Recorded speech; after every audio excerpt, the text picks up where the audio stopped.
Hi, guys. Welcome to A Little Help for Our Friends, a podcast for people with loved ones struggling with mental health. Hey, little helpers. So, normally I love talking about what is narcissistic personality disorder, but today I'm actually going to talk about the opposite. What is not narcissism or narcissistic personality disorder? So, today I'm going to be talking about 5 disorders that people often mistake for narcissism. So, I mean, if you're probably consuming social media and the internet and Googling, like, is my, so and so a narcissist? You might be dealing with a difficult relationship where you don't feel seen and you don't feel attended to in the same way that you're looking for or that you do for them. And you could be thinking, my husband only thinks about himself, or my daughter never takes responsibility and just looks to me for financial help, or my mom always makes things about her, right? So you might have these thoughts of like, how selfish is the person that I love? And Googling or going on social media, you'll probably get a bunch of content about how they might be a narcissist, right? So I'm really addressing this kind of overuse of the term narcissist to kind of describe anyone that we feel snubbed by. It almost seems like narcissist is a shorthand for this person's evil, this person's bad, and we just got to cut them off because they're just going to manipulate us and gaslight us and run away. And yes, sometimes those people are, but I really love to delve into the nuances of this and not just say narcissist is the key term for like, this person is hurtful and hurting me, but really understand, okay, what is narcissistic personality disorder and what is not? What are things that look like narcissism and could be hurtful in a relationship, but is not actually narcissistic personality disorder? So I will go through these 5 conditions. So I'll say that these 5 conditions and many more, but these 5 conditions are often mistaken for narcissism. The first is borderline personality disorder. Second is ADHD. Third is autistic spectrum disorder, autism. Fourth is actually trauma and complex PTSD. And the 5th is obsessive compulsive personality disorder. So I'm going to go through all of those and why are they commonly confused with narcissism. So before I dive in, I will remind anyone who's new to this concept about what does actually get diagnosed as narcissistic personality disorder. What is narcissism? Narcissism as a personality trait is a spectrum, right? So some people have it a lot and some people have it a little, but it's actually healthy to have some form of narcissism. So before you dive into like, oh, this is, it's basically evil, it's actually healthy in normal doses. And also depending on your situation, your lifestyle, your context, right? So narcissism is a personality trait that basically, in the really clinical definition, it's more about feeling that you're special or superior to other people, right? Narcissism in general, and like the way we're using it, it could mean like self-absorbed and selfish and rude, inconsiderate, right? And unempathetic. But in this purest definition, narcissism is the feel like kind of a belief of you being special in some way above other people. And narcissistic personality disorder is a condition where that goes haywire, that someone feels like they are special and above other people, and that is actually getting in the way of their relationships, their goals in life, and their general mental health and happiness, right? So if someone feels like, oh, I have special gifts, I am so much smarter than everyone else, and I am more accomplished than everyone else, and my whole self-worth rides on that. My whole self-worth rides on being the best. Then you could see how that could be a problem, right? You could see how that can get into a problem if it's not flexible, if it doesn't adapt, right? If I walk into every single room saying, I need to be the most special person here, I need to be better than everyone here, and they all have to treat me like that, and everyone has to know that, otherwise I'm unhappy, right? That's so inflexible, and that really gets in the way of a lot of relationships. It is helpful in many circumstances, right? Like having that kind of confidence, sometimes delusional confidence, helps in many circumstances, like like walking into a party, walking into a pitch meeting as a founder, or just having this kind of like self-confidence and optimism about your own abilities that we really value, especially in Western culture. So you could see that as a trait, it's not evil, but if it gets inflexible or severe, or gets in the way of your relationships, or even like getting in the way of you being treated well by others, then it's narcissistic personality disorder. So that's just what narcissism is, and that's what a narcissist is someone who struggles with the belief that they're so special and they can't let go of that. And what tends to happen, of course, is like this up and down or dysregulation of self-esteem, right? If I am the best, if I'm the most special, if I'm the most beautiful, accomplished in the room, I feel good. I feel like I'm worthy. I feel lovable. But if anything gets in the way of that, like someone doesn't treat me as special, or someone's better than me, or I go through I go through a blow to the ego, right? Like I'm actually not the best, I mess up or something like that. Then it becomes a threat to their self-esteem. So people with narcissistic personality disorder get really upset and really dysregulated, and do sometimes really harmful things when they feel like, oh no, I'm not the most special, so I'm not worthy, and I have to cling on to this specialness in order to be worthy. So as you can tell, that there are a lot of other behaviors that can look like that, but that are actually not. So narcissistic personality disorder does overlap, also called comorbid, with all these disorders that I'll be talking about. And also, before I dive in, if anyone is listening to this who is struggling with a relationship that feels narcissistic, like they feel like someone is struggling with their own mental health to the point that it's taking over your relationship, taking over your life, and you feel like you don't know how to handle it and it's complex, then definitely give me a call, reach out to me. My program that I have been so excited about and building with amazing people, it's called Kulamind, Kulamind. There'll be the link in the show notes, so you could just book a call with me and just talk to me if you want to learn more about it. But we really go through all of the skills, all the necessary skills for how to manage a loved one who's struggling with mental health, but maybe personality disorder traits, or just being very difficult. So we go over the different skills, like setting healthy boundaries and regulating your own emotions, and communicating effectively, and how to support them while also supporting yourself. So if that's something that's interesting you, please let us know. Kulamind.com. You can also check it out online. So, okay. So these 5 conditions that I mentioned, and there's many more, but I feel like when I've heard people say, oh, that person's a narcissist, and I really like put my clinical thinking cap on, and I really watch their behaviors and try to understand what's going on. Some things do look narcissistic on the surface, but are actually not. And it's hard to tell at first, because all you really have is their behavior, right? How they're treating you, how they're acting towards you, how they express emotion, what they do with intimacy, and you're making all sorts of guesses. But sometimes when you get down into the weeds of what's going on underneath the behavior, like what are they actually feeling? What's driving that feeling? What are their thoughts? What are their beliefs about themselves? Then you get, oh, okay, this might not actually be narcissistic personality disorder. It might be due to something else. So let's talk about the first one. So the disorder that is commonly confused for narcissism is borderline personality disorder, or BPD.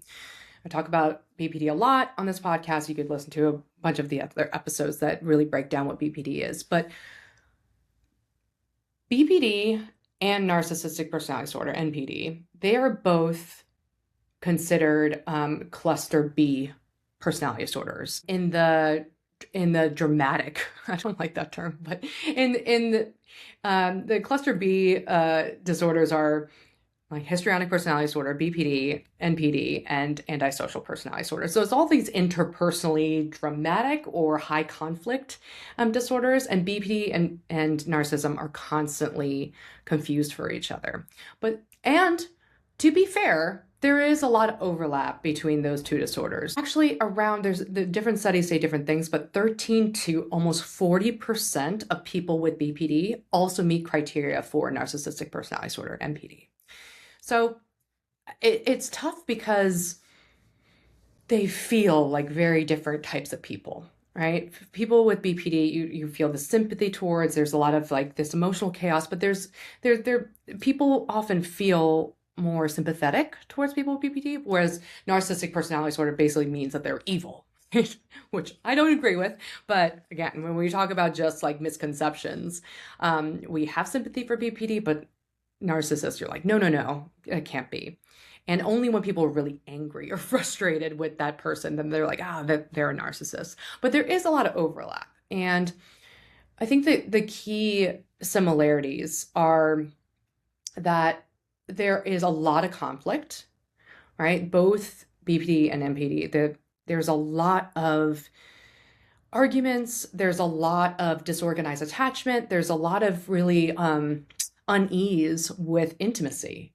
So, and there is a lot of ups and downs, right? The black and white thinking is really there. And it really speaks to the dysregulation that's present in both.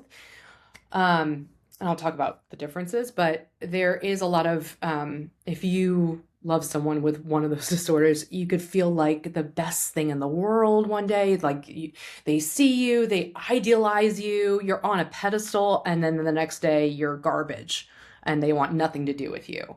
So this like big highs and lows of idealization to devaluation is present in both BPD and narcissism.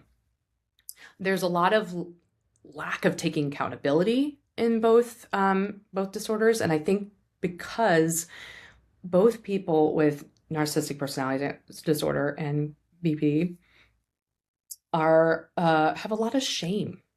So these are disorders of people who don't feel loved for who they are, right? They don't feel that secure attachment. They don't feel like no matter what they do, they're a worthy person that's worthy of love, and they have someone there who will always care for them, right? So there's this sense of like feeling lonely and feeling lost and misunderstood, and that they need to do something really particular to hold on to love and approval, right? It's almost like love is fragile to them. So there is a lot of shame, a lot of like, well, people don't love me for me. So for narcissists, they're like, I have to be the best and then people will love me. Or BPD is like, I need to cling on to this person and never let them go. And that's how I could be loved.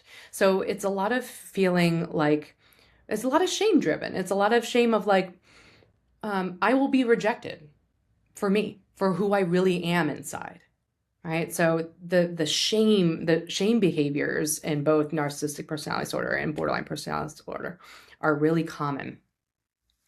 And because of that, because of how much shame there is a lot of sensitivity to criticism. Both people with, BPD or NPD, they do not handle criticism well, right? They don't take, as I mentioned, they don't get accountability, right? They tend to blame other people for their problems. And when something is pointed out, like something that they do wrong, it is not taken well. They don't like it. And it's like, no, they need to, they can't even take in any negative feedback, even if it's like, you hurt me or something you did, I know you didn't mean, but it had this negative impact on me. Their shame is so overpowering that they get defensive, they blame, they sometimes even block out what you say.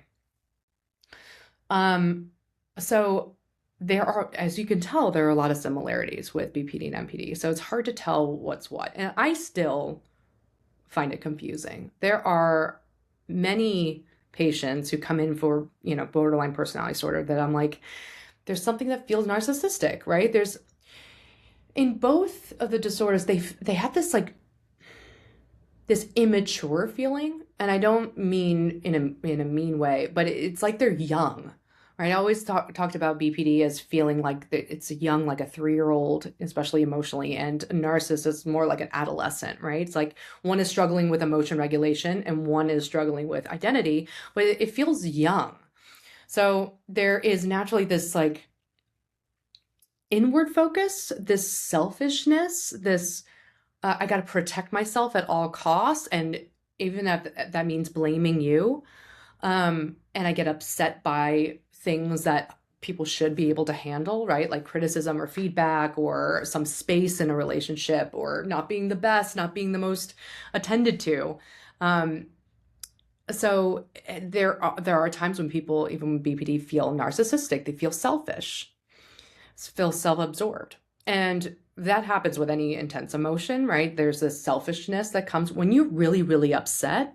When you're in survival mode, you get really selfish naturally, right? That's not a dig. You're supposed to worry about your own survival, right? So if you're really upset, your attention's going inward. Now, with people with BPD, that's happening a lot, right? So they could feel really narcissistic. The times that are the most confusing is when I was working with people with BPD and they're criticized, or the common feedback is like they make it all about themselves, right? So if any emotion is talked about or any emotional situation or conflict has come up, sometimes people with BPD like are overwhelmed by their own emotions that they like talk about themselves, right? They're like, oh, what about me and how hard this is actually the struggle I have with my mom, who's probably watching this, so I'm sorry, Mom.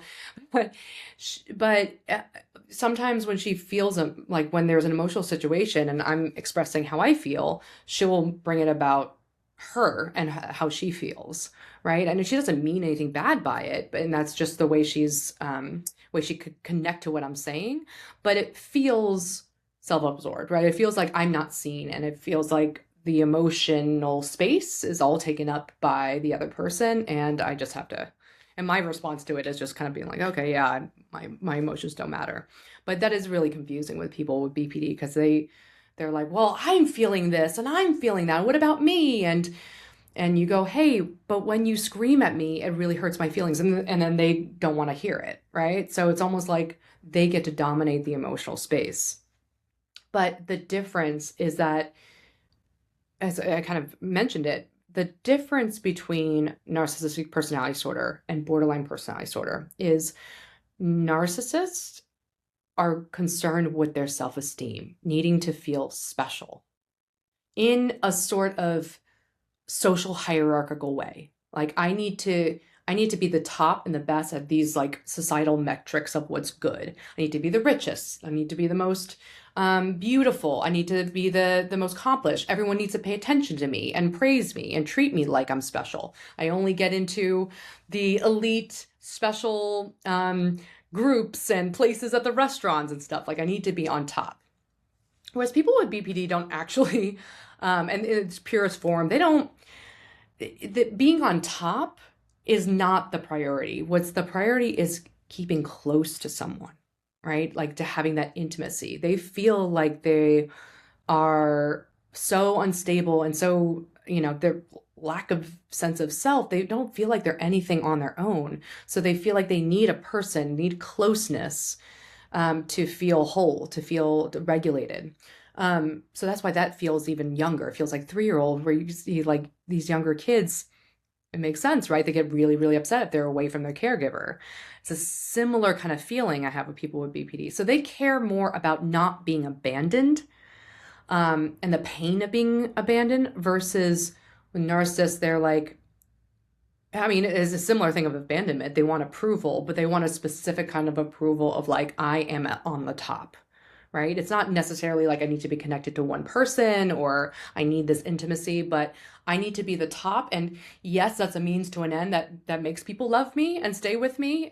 But that's really more about like their ego is like their sole source of worth. Whereas intimacy is like the driver of feeling worthy with BPD. So it's very small, right? You could kind of tell it's small, but and sometimes actually in the most difficult relationships with people with these disorders, there is a lot of what it feels like emotional manipulation, right? This feeling of control, right? The person with these disorders feels so out of control, and they feel like their own worth is so fragile that they need to control you. They need to keep you close. They need you to praise them. They need you to love them. And any chip in that armor makes everything crumble, right? There's no flexibility in that. It's like, I need to be special, or you need to love me and never leave me. Otherwise, I'm a mess. So,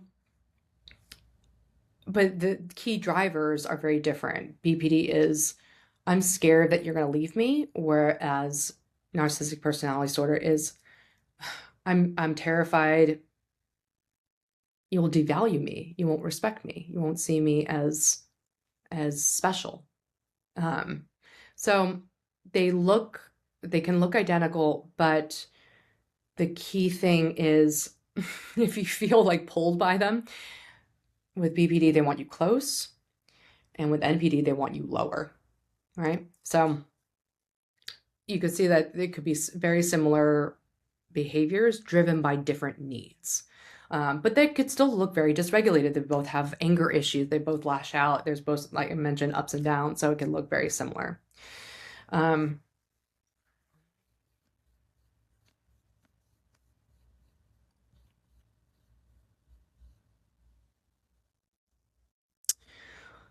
The second condition that I often hear confused with narcissism, especially in relationships, is ADHD, attention deficit hyperactivity disorder.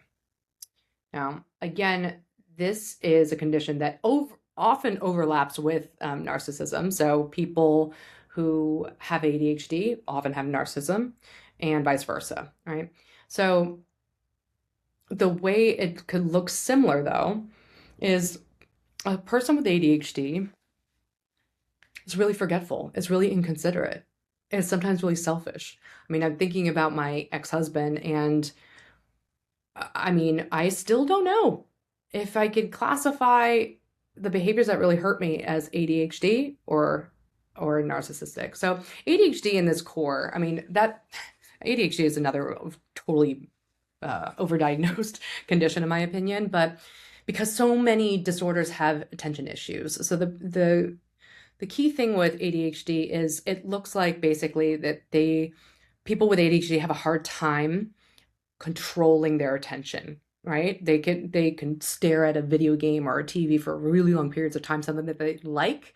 But when it comes to actually, okay, I got to break away, I got to attend to this other thing that is more in line with my long-term goals, they have a harder time, right? So their attention beam is like, wandering around, and they don't have as much control over it.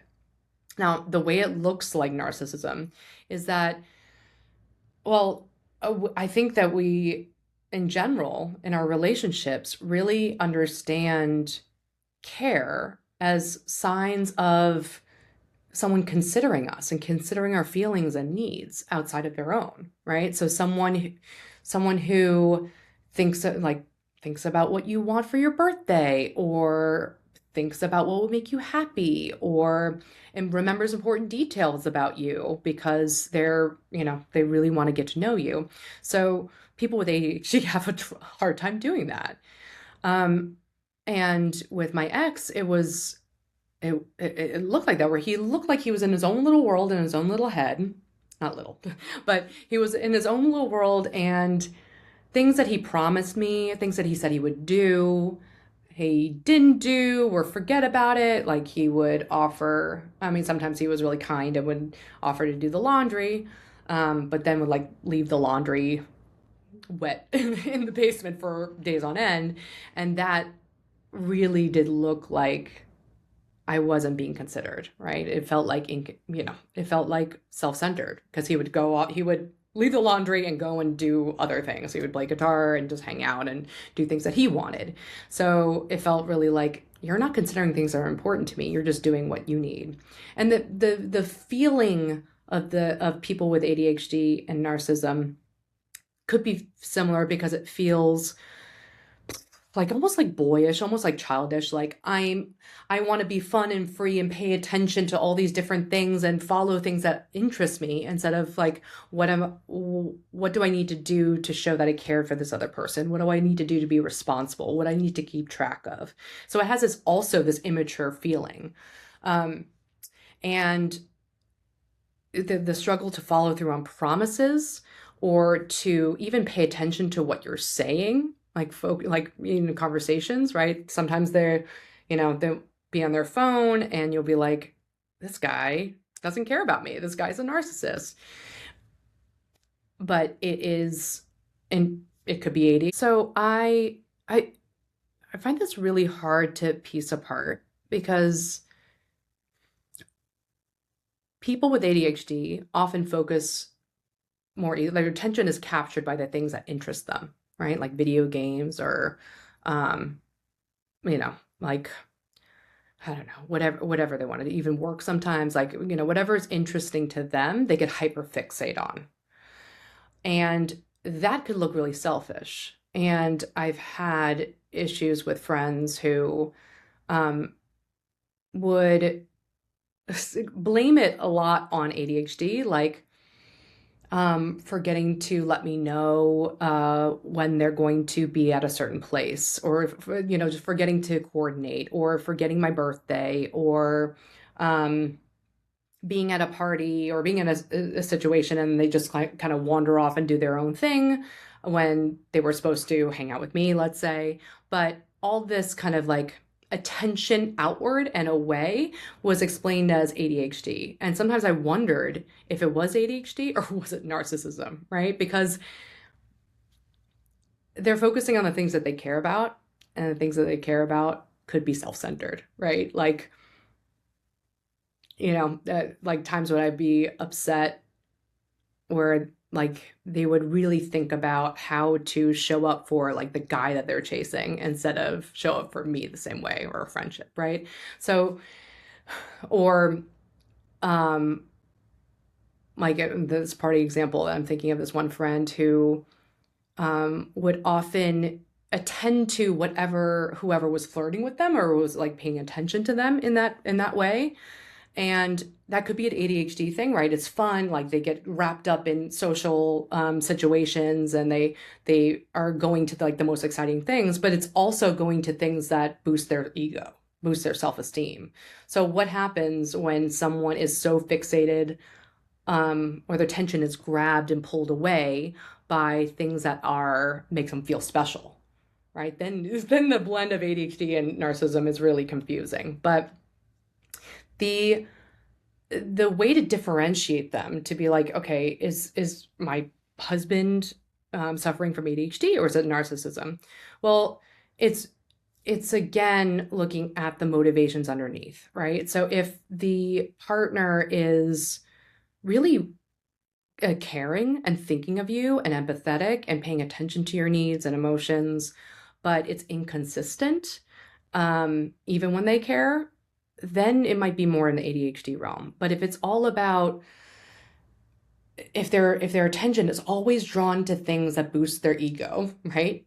Things that make them feel special, or people who flirt with them, people who admire them, or any situation where they get special treatment, right? If this is a really selective place where their attention just like zeroes in, I mean, it could be both, right? But people with ADHD don't necessarily have that I need to be special. It could be a defense, right? It could be defense for feeling bad that they're not good at paying attention to things, or they might be disorganized even though they're really smart. But looking for what is driving the wandering eye, what is driving the wandering attention. That could give you clues about who's actually has just plain ADHD, or who has narcissism. Still to this day, I do not know what my ex has. I would beg for him to help around the house. I would beg for him to get a job, and he didn't. He would just kind of get lost in smoking weed and playing guitar. And I do not know if it was just like not being able to organize and focus on long-term tasks and delay gratification with ADHD, or is it a selfhood thing? Is it a self-esteem issue where he was, I think there was some identity issues, but he was like, I don't feel like I want to, I can't possibly tolerate jobs that are beneath me. And I only tolerate jobs that are high end, or I want to just like hang out and enjoy my time, even though it's, making someone else pay for it. So I can't tell how much of it is just like a pure attention problem versus um, like behaviors driven by belief that they're special and don't need to do the hard stuff. So that could be really difficult. The third condition that is often confused for narcissistic personality disorder in a really interesting way is autism. So I'll admit that I don't know as much about it as I'd like to, but there has been attention recently about how people on the autism spectrum are confused or misdiagnosed with having a personality disorder. I've seen this more in the borderline personality disorder world, where people are saying, I got diagnosed with BPD, but actually I have autism, or masking autism, which is a version of being able to hide those, compensate for some of the lack of ability to read other people's social cues or to adapt to new social situations, right? So I've always been fascinated by thinking about personality disorders as maybe on the spectrum, right? It's like a learning deficit for social situations.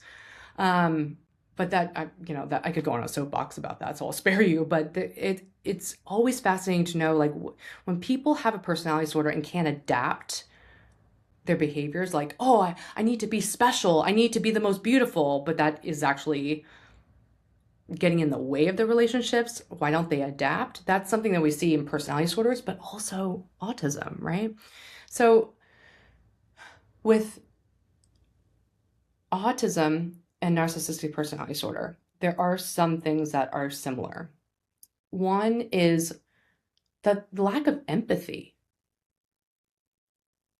And we talk about it different ways in the different disorders, but empathy is a big set of different processes. But at the core of it, it can look like missing social cues, or not paying attention to your needs and feelings, or prioritizing their own needs and feelings and saying things that might be rude or disrespectful or inconsiderate to the other person, right? So these missing social cues is present both in narcissistic personality disorder and autism, in a really fascinating way. But with narcissism, we think more about, anyway, sorry, I won't get into the differences yet, but missing the social cues is one. Another thing is just compassion and empathy expression. Like, it might be very hard for people with both of those disorders to recognize and validate someone else's feelings.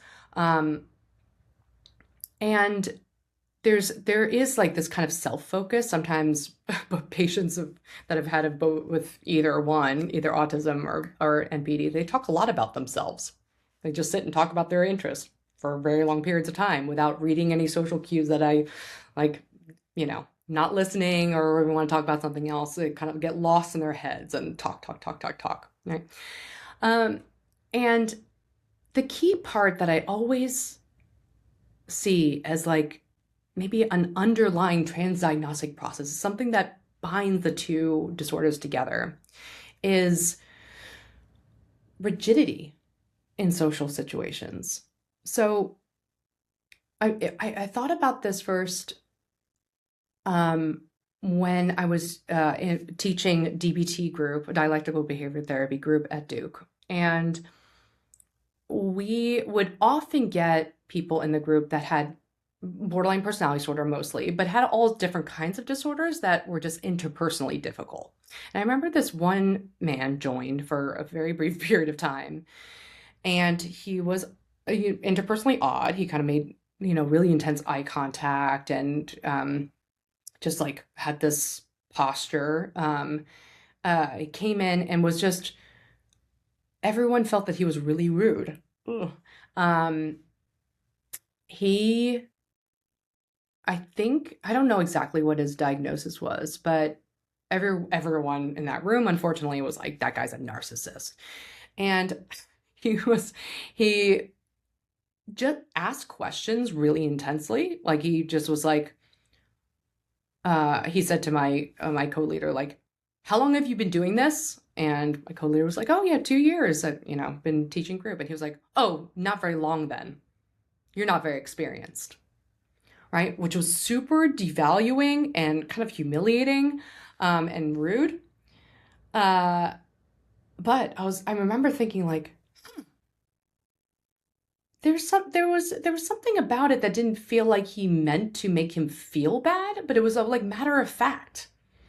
So I was like, wow, both disorders tend to, they tend to say things bluntly that could be rude or devaluing or belittling. That doesn't have like the social graces. It's not like polite, but it could be for different reasons. And the rigidity is interesting because, and I'm thinking, honestly, I'm thinking a lot about this one friend that I had in grad school, who will remain nameless. But there were a lot of things that he said that sounded really narcissistic. Like, I don't know why anyone should listen to that person. I'm clearly more accomplished than they are, right? Or, well, this person is worthless because they are not accomplished, right? It was like a very, almost like reducing people down to where they are in the social hierarchy. How special are they? And it sounded so narcissistic, right? But then I was like, wait a minute. And so, like, knowing him, sometimes it wasn't malicious. Sometimes it wasn't like, it wasn't really aimed to belittle someone, but it was just like almost matter of fact, like the way he saw the world. And I was like, wow, people with autism, they have, it's a pretty broad disorder that's really being understood only now, but it's usually there's cognitive issues, social issues, or a kind of like motor issue. And because they have some people with autism have social deficits, like they just don't read social cues that well, or they don't have this natural sense of how much eye contact they should make or what is nice or what people are feeling. Like social cues are just like a language that they don't naturally speak. They have to like learn rules. They have to learn it manually, right? And so we have like an intrinsic sense of it. If you don't have autism, you have an intrinsic sense of, okay, this is how much eye contact I should make, and this is when I should look away, or this is what I should say to make them feel, that other person feel good. When you don't have that natural and innate sense of social cues, you have to learn rules. You have to learn, you should make eye contact for 50% of the time and then look away. This is what this emotion looks like. And the good thing for you to do is get good grades and be accomplished. And that makes you a good person.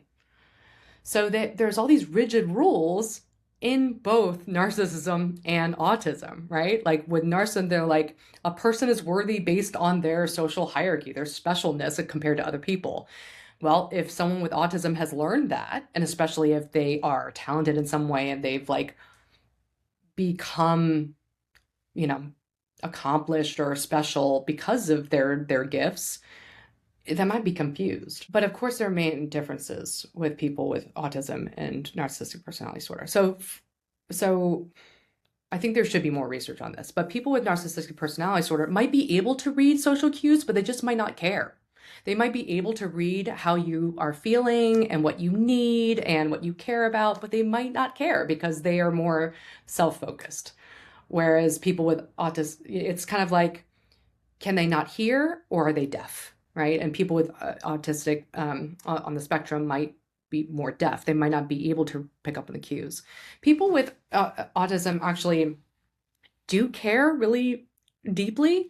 They do care about relationships and They do feel deeply, but they might not express it in the same way. They might be a little bit more flat, or they might get overwhelmed and dysregulated, right? So they might not know how to like communicate emotionally. Whereas people with narcissism, um, it could be possible that they don't have empathy at all, right? They aren't moved by other people's distress. They only care about themselves. Um, and they will only use certain social cues in order to get ahead. So if a person is, if you might be feeling like, I feel unseen by this person, or I feel belittled, or like this person's rude and inconsiderate, devaluing, you can think about, are they devaluing me because they want to make me feel small because it makes them feel worthy? Or is that just what they learned is a social rule? Is this how they've learned how social interactions go, and they don't necessarily feel above you, or they don't feel superior to you, but they just don't know how to communicate their emotions very well. So that is I think the empathy piece is a really interesting differentiator and similarity with the narcissistic personality disorder and autism. Okay. The fourth condition that is often confused for narcissism, and I know this is not going to be a popular thing that I talk about, and you're going to hate me, but trauma and complex PTSD symptoms can look like narcissism. I'm expecting people listening to this really not liking this because, as I've actually talked about in a previous episode, complex PTSD is there is a resurgence in the field of wanting to reclaim that, or claim in the first place, claim cPTSD and say, hey, a lot of these disorders that are stigmatizing or kind of blame the person, they are actually trauma response. I hear that more with people with BPD, where they're like, yeah, I lash out and scream and run away from relationships, but if I have borderline personality disorder, you blame me. Whereas if I have complex PTSD, that recognizes that this was a reaction to something that happened to me, right? I'm a victim of something, and this is how my response. So I know that it's not going to be popular to say that people with complex PTSD can look like they're narcissists when they're really not, and vice versa. I do want to say that I do think that a lot of people are called narcissists, especially online, that might just have complex PTSD. So I don't know about the actual overlap, but it's not uncommon, right? A lot of narcissism is a defense against trauma, right? People who've been neglected, people who've been abused as a child often develop symptoms of both. So the things that can look similar, again, is this blunting emotion. So something they might not look that sensitive to your feelings. They might be kind of cut off. They might be self-focused, right? With narcissism, it's more of an interest in yourself and being special, whereas complex PTSD, that's like a protection against overwhelming feelings. But I think a lot of antisocial vibes of the both can feel similar. Like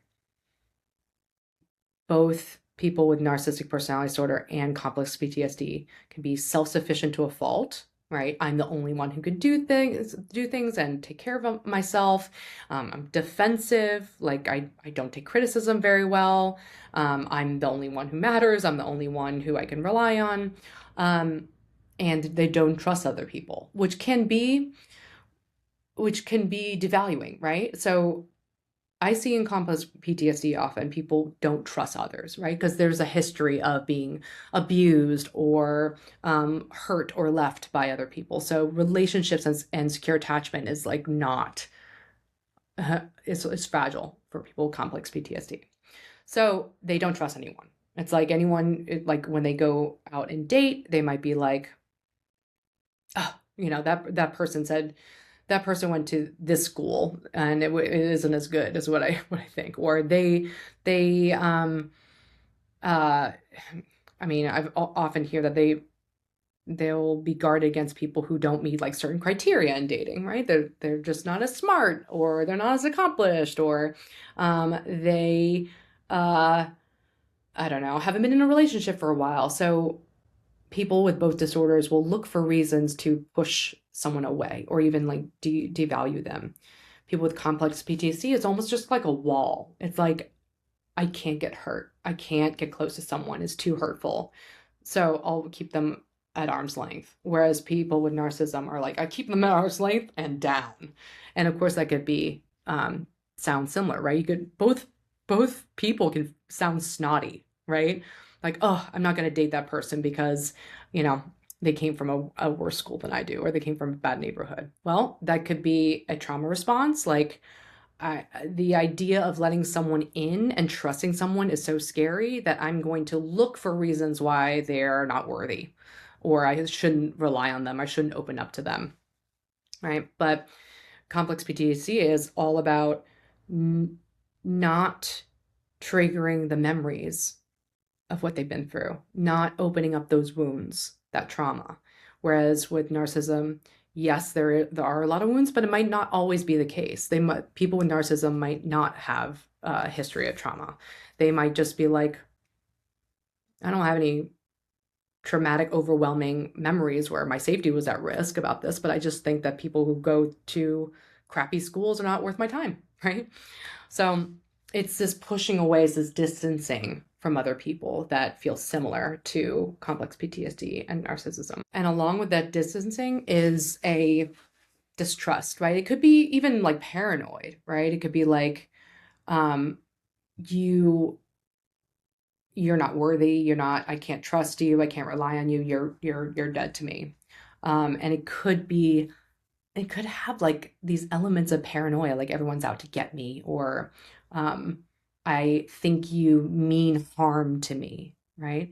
So especially like more malignant versions of narcissism, where they were like really almost like they're more inclined to hurt other people. That paranoia, that like you were out to get me, is a common problem in both of those disorders, cPTSD and narcissism. But the key difference here is complex PTSD, and of course they could overlap again, but complex PTSD is all about survival mode, right? Whatever they go into this mode of, oh my God, this is unsafe, people are unsafe, relationships are unsafe, what do I need to survive? Whereas people with narcissism, it's not necessarily feeling like there's an emergency or that they're in survival mode. They might also act this way when they're not as upset or not as scared, right? So it's like kind of more of a belief system that permeates all their emotions, whereas complex PTSD is a little bit more dependent on how upset am I, how stressed am I, how much does this relate to my trauma in the past. But for both of these people with complex PTSD and narcissism, if they're so concerned with feeling special or protecting themselves that they don't have capacity for more empathy and perspective taking, to be flexible and say, hey, maybe this person isn't the most accomplished, but maybe they can love me. Maybe they could be safe, right? That benefit of the doubt, right? So they're both so guarded that they don't have the ability to like see outside of all of those defenses.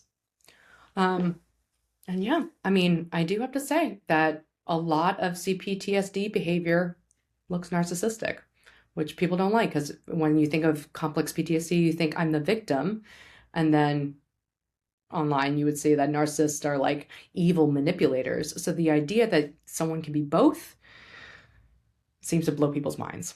But it's possible. Someone who has been neglected and abused and mistreated for years and years, but they've learned to survive by being special in some way, right? Like they're a really good athlete, or they're really beautiful, or they're really good at school. And they cling onto that quality, that form of specialness, to keep them safe in social situations. So that could become both. It could be both narcissistic, where it's like this one thing that kept me safe is that, and I cannot lose it, or it cannot have that be compromised in any way, because they're afraid of like what would happen if they didn't have that protection, right? If I wasn't the most beautiful, maybe I'd be left, maybe I'd be abused, maybe I'd be abandoned. Okay. And the fifth condition that is often confused with narcissistic personality disorder is obsessive compulsive personality disorder. So this is what people mean when they usually say someone is so OCD. That's not actually what OCD is. Obsessive compulsive personality disorder, I don't think a lot of people know about it, but OCPD is a condition where someone is really a rule follower. Rules, regulations, standards, and I'm just thinking about like perfectionism, right? It's like rules and standards need to be followed to the letter of the law, right? They like in the most extreme case, it's like people who have to follow the speed limit. They have to pay attention to every single rule. If one of my supervisors gave a really nice example of how her traits of OCPD, where she was trying to enter into a building, and there was a sign that says under construction, go around, but that was an old sign and the construction was done, and actually people can actually walk right into the entryway. She found it so hard to break that rule that she actually like went around to the other way, even though logically she's like, no, I know that it's just, I could break that rule, it doesn't make any sense, but for her, she had to follow it. So that's what OCPD is all about. It's really about like needing to follow standards and rules. And what that looks like is perfectionism, needing things to be perfect. Otherwise, there's a lot of distress. Changes in plans are really distressing. Delegation is really hard, right? Like giving, trusting other people who might do things differently or might not up to par is really difficult. So it's like having really high, rigid standards. Now, this is often confused with narcissism because of, as you could probably hear, it can feel really controlling, right? It's really like my way or the highway, needing things to be done a certain way, controlling other people's behaviors, and they need to follow a certain standard and rules. You can't delegate to other people. You can't trust other people because they might make mistakes. Mistakes and slips are just so upsetting to both people with NPD and OCPD, right? And it could be really rigid and inflexible. It's funny, when I talk about this, my dad had, I think, traits of both OCPD and NPD. The funny thing is that despite having those traits, I found him to be like a really warm, loving father. So I don't talk about his his traits like negatively, but he was obsessive about cleanliness, right? That might be like an OCD. OCD is like, for people who don't know, OCD is like this looping thought or intrusive thought and a behavior that helps people manage the distress around it. So like some people will have the thought, I left the stove on and the house is going to burn down. The house is going to burn down. I left the stove on, and they have to go check the stove, right? And even if they know it doesn't make any sense. So often it could be about a standard rule. This has to be perfectly clean. Otherwise, disaster will befall us. So, but OCPD is way more about rules and perfectionism, and OCD is more about these like looping intrusive thoughts. So my dad definitely had like, everything had to be perfectly clean. And if anything were dirty, he would like steam clean our whole house. And if anything got on the rug, he would like steam clean the whole thing again. He would like obsessively clean. And the narcissism was like, he loved like rules and following, but he liked his rules, right? He liked his standards. He did have this idea that he was special, that he was, he almost did it like jokingly, like, oh, like I believe the pack. I know what, I know what I'm doing and blah, blah, blah, right? Like typical boomer, typical boomer dad, right? It's my way or the highway, but he was kind of more nice about it. But he was really like adamant about keeping things perfect, right? In some ways. And that's the thing that could be confusing, especially with people with power, right? If you have a boss who needs things to be a certain way, criticizes you if you make any mistakes, um, can't delegate, doesn't like it when things fall apart, and when people don't listen to him, or I say him, her, could be her. But don't obey their rules, right? When there's a power differential, it really could seem more like narcissism, right? It's my way. I'm special. I'm above you. You got to listen to me and you got to do what I say, right?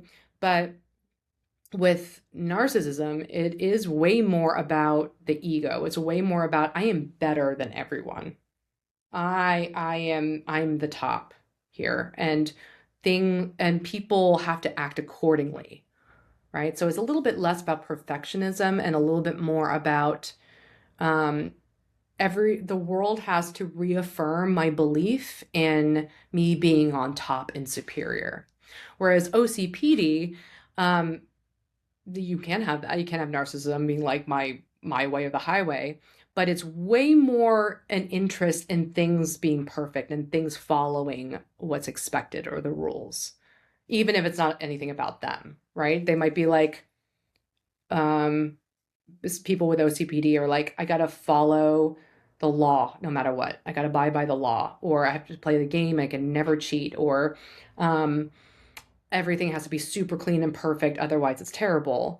And they might be using their power to make that happen, but fundamentally is about the perfectionism. Fundamentally is about the control over the environment, and less about I am special, unless it's someone who holds the power to keep everything perfect, right? Like, a boss would be like, I need things to be perfect, and I'm going to use my power over others to make sure that's the case. So that's why the power dynamics can actually confuse those two disorders a lot. But let's say you have a husband or even a boss who doesn't like how you do things, right? Like he criticizes your husband criticizes the way you load the dishwasher, and is like gets really upset if you do it wrong and says like hurtful things. You might think, wow, what a narcissist. He needs things to be a certain way and he's belittling me.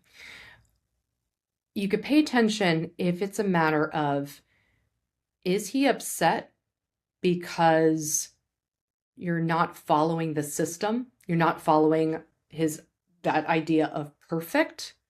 Or is he upset because you are below him, and for some reason you're not treating him as above, or he needs to keep you in line to keep you lower, right? So you could kind of differentiate if there's a situation where you are following the rules and everything goes to plan, and plans aren't changed and everything is held to a high standard, but you are above, or you don't treat them as special or don't give them special treatment. Like, how do they react? Are they calm and happy and at ease? Of course, like with perfectionism you're never really calm because the goalpost keeps moving, right? So it could always be more perfect. But are they more calm because things are in order, or are they more calm because they're on top, even if it's chaos? So if you're breaking the rules or doing things that you're not supposed to, but you still admire them and look up to them, how do they respond to that, right? Of course, again, these can overlap, but you can kind of pick apart if there's like this controlling, rigid behavior. Why? What are they trying to control, right? What are they trying to defend against? Is it a defense against their threat to their ego, or is it a defense against the perfection and order in the world? So these are just a few disorders that can look like narcissism. And again, it's borderline personality disorder, ADHD, autism spectrum disorder, trauma disorders and cPTSD, and obsessive compulsive disorder. But there are many other ones, right? There's people who are depressed, can be really like self-focused and unempathetic and don't take take your perspective in. Same with someone who's anxious. Same with a lot of different disorders. In fact, it makes more sense to think of narcissism as a defense against all these other painful feelings, right? These are all versions, all these conditions are all versions of coping with, are all ways of coping, all ways of coping, especially in situations that feel threatening or harmful. For people with narcissistic personality disorder, their fundamental fear is I'm not going to be loved. I'm not going to be worthy. I'm not going to feel safe unless I am at the top, right?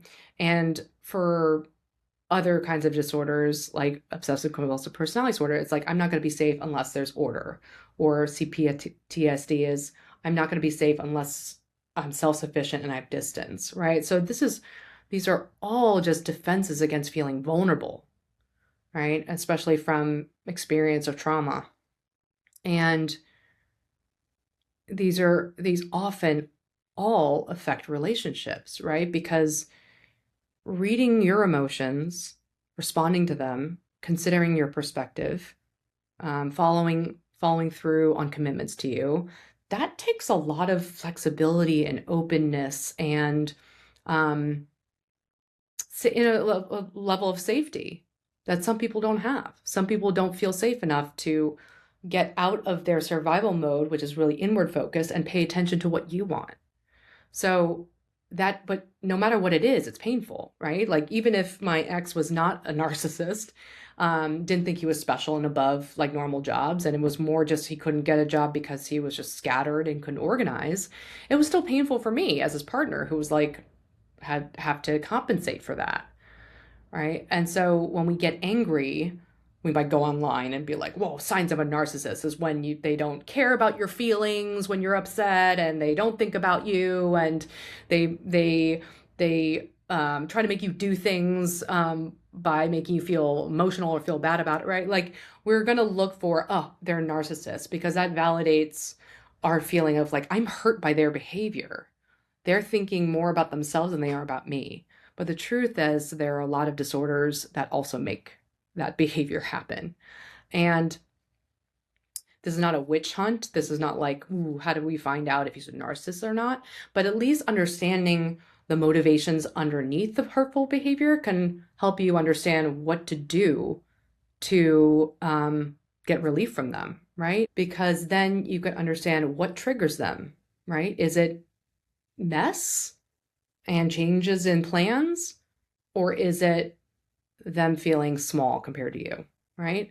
Is it with BPD like feeling like abandoned, that they're alone? Or is it that they don't feel loved by all and admired, right? So understanding the motivations can point to like what situation is going to set them off, what situation is going to make them defend themselves with like anger or being self-focused or not caring about you or even belittling you. As I'm saying this is all, no matter what it is, narcissism or whatever, it's all very hurtful in relationships. And if you're struggling with someone like this, of course, reach out, Kulamind, KULAMIND.com again. That's where I can help you with this. But I also, what I will say is that I'm really speaking to what I see on the internet. On social media, you might be believed, you might think about these other people's behaviors and them as their character in different ways. If you see them as a narcissist versus someone with ADHD, you might have more or less sympathy, right? Like if it's ADHD and a trauma response, oh my gosh, I feel sympathy because you're a victim. But if you're a narcissist, you're evil. And I think that we should break down those like binary categories: good, bad, victim, perpetrator, treatable, untreatable, right? Like a lot of people say, oh, you can't treat narcissists. Not true. I mean, like deep personality disorders are hard to treat because you get a personality disorder when behaviors are rigid and really interfere with your life over a long period of time, right? A chronic issue is hard to treat. But the defense of narcissism can be just as difficult or easy to handle as problems with attention and executive functioning. So I wouldn't look to what does my loved one have that will let me forgive them or not. But I think more of a nuanced understanding underneath those behaviors and why they're acting this way can really highlight what can you, first of all, like what triggers them and what causes these problems and causes them to get angry, causes them to get controlling, right? But also how to talk through it and how to actually use different skills, right? Like if they get upset, knowing why they're upset, you could validate different things. If they have borderline personality disorder, and they lash out, they get upset, it might validate, hey, I know you're scared of feeling rejected or abandoned. If it's narcissistic personality disorders, hey, I know that you feel scared when you don't feel like you're on top. Then you feel like you're nothing, right? So I'm just all for just really decoding this behavior and really understanding it so that we can learn how to respond to it and possibly connect to these people too, or know when to walk away. Like if someone is just, making you clean because you are beneath them and not because they just like cleanliness, you could decide that that's not a relationship for you, right? That's more of a narcissistic personality disorder. And you're like, I don't like how it only feels safe when I feel small. So, if you've confused any of these disorders with narcissistic personality disorder, I definitely want to hear about it. So leave a comment on YouTube or Spotify, wherever you're listening to this. I love your questions. I'm slow. I'm still I'm overwhelmed by all the different text. So if I don't respond right away, it's more because I have ADHD, right? So it takes me time to go back and respond to all the comments that you leave. But I love hearing from you, and I want to hear your suggestions, your questions, your thoughts. I just want to hear it all. So thank you so much, and I'll see you next week.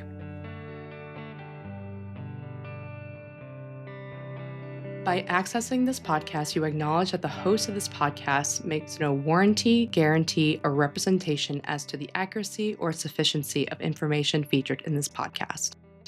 The information, opinions, and recommendations presented in this podcast are for general information purposes only, and any reliance on the information provided in this podcast is done at your own risk.